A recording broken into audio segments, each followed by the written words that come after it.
In the recrystallization experiment, we're going to perform two recrystallizations, one of benzil and one of caffeine, in order to purify a product based on its solubility in solvent at high and low temperatures.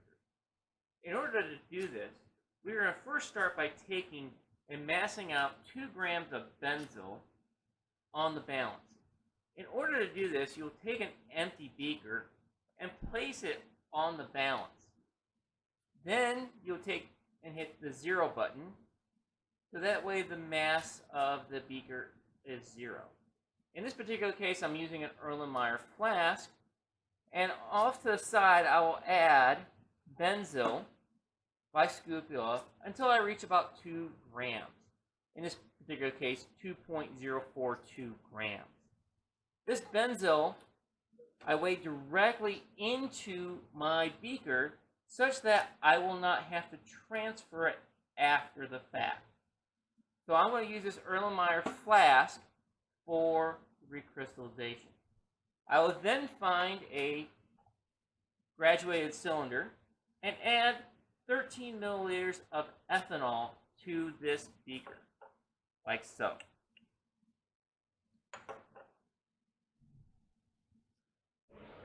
In your hood, you're going to add the 13 milliliters of ethanol into the Erlenmeyer flask. You will then swirl the flask until you see a cloudy solution.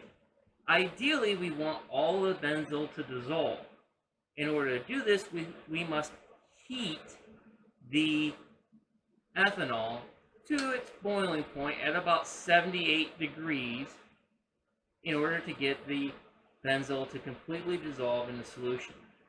In this particular case, I'm going to turn the hot plate to about 105 degrees because you have to have the temperature of the hot plate above the boiling point of the liquid in order to provide enough heat to warm the glass and allow the material to dissolve.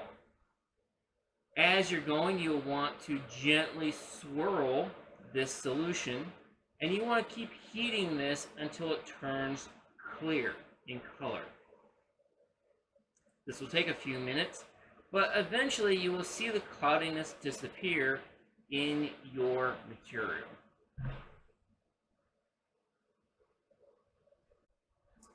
As you can see, as we're heating, the solution is starting to turn a yellow color as some of the benzil starts to dissolve into the ethanol.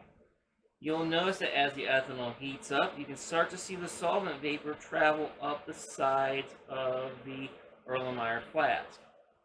Because we don't want to lose any volume of ethanol during the recrystallization, we want to rely upon the Erlenmeyer flask with its tapered walls to allow us to trap the ethanol and keep it from escaping completely.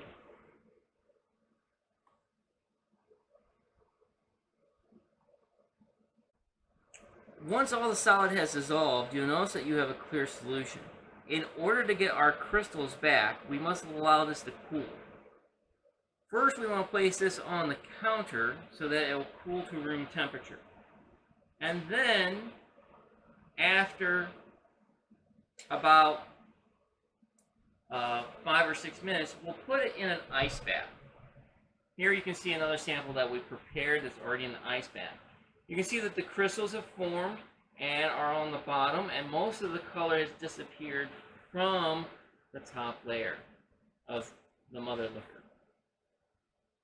What we want to do now is perform an vacuum filtration, and in order to do that, what we're going to do is we're going to set up our vacuum filtration apparatus.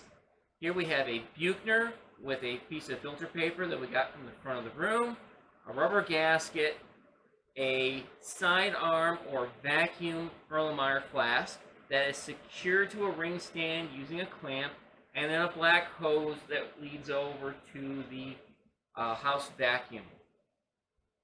What you want to do in order to start your vacuum filtration, you'll turn the house vacuum on and take a little bit of cold ethanol and add that to wet the filter paper.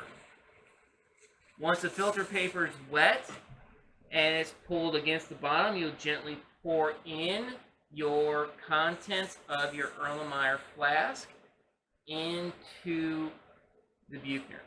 If, like you see here, there's a good portion of material left behind, you can use two techniques. The first technique is to use a scupula or your glass stirring rod to pull most of the solid out,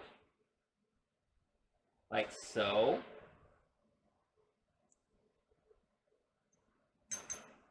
But for any solid that remains, you can take the ethanol squirt bottle and put a small amount of cold ethanol into the flask to rinse it out.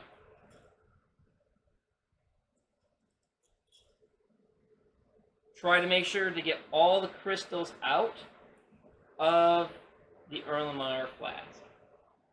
Then gently spray a few milliliters of cold ethanol to wash the crystals and let them air dry. Leave the vacuum on, and once your crystals are dry, you'll get a mass and then perform a melting point analysis.